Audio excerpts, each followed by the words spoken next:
My name is Emily Peck, and my presentation is on Chinese immigration in the United States. This is a quote from a Chinese immigrant being detained at Angel Island, a detention center for Chinese immigrants in San Francisco. It says, "America has power, but not justice. In prison, we were victimized as if we were guilty." I think this quote represents how Chinese immigrants were treated during the era of the Chinese Exclusion Act. Chinese Americans were not only treated as less than, but were literally treated like criminals. Chinese immigrants first arrived in the United States in the 1820s. A relatively small number of people immigrated from China to the US during this time, but that number grew in the 1850s and 60s. The California Gold Rush drew thousands of immigrants into California.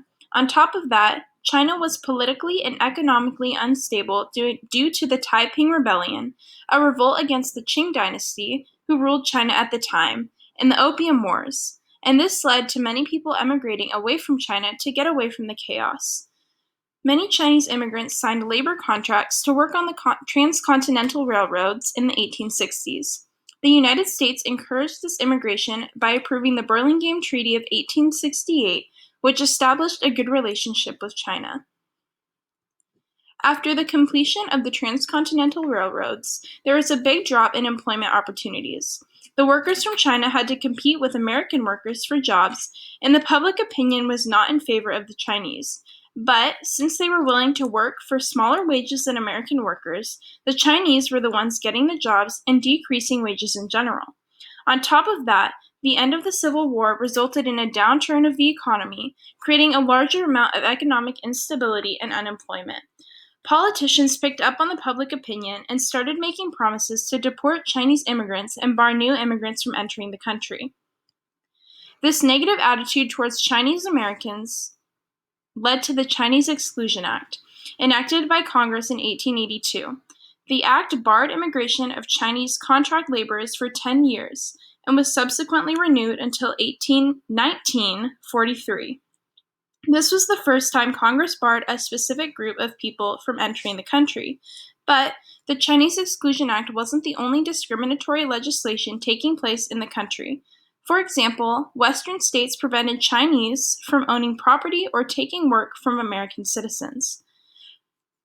There were several elements that immigrant exclusion was built upon.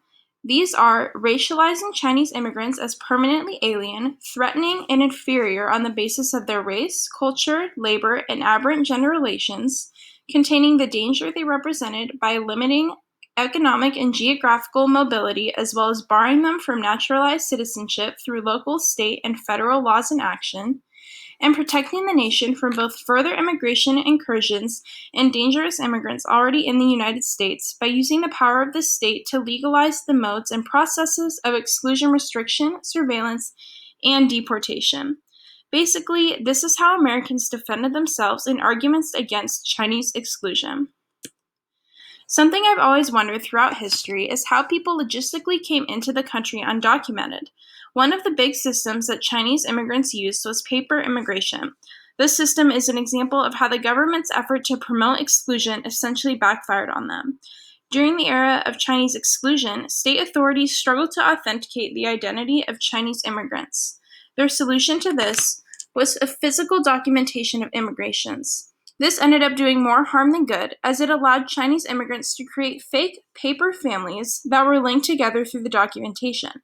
There's definitely a lot more to it, but this is the basic structure of the paper immigration system.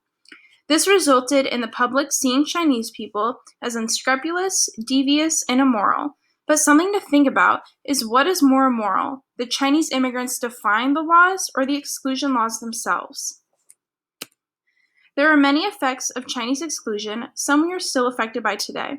Chinese exclusion introduced a gatekeeping ideology, politics, law, and culture that transformed race, immigration, and the United States' identity as a nation of immigration, legalized and reinforced the need to restrict, exclude, and deport undesirable and excludable immigrants, and established Chinese immigrants categorized by their race, class, and gender relations as the ultimate category of undesirable immigrants.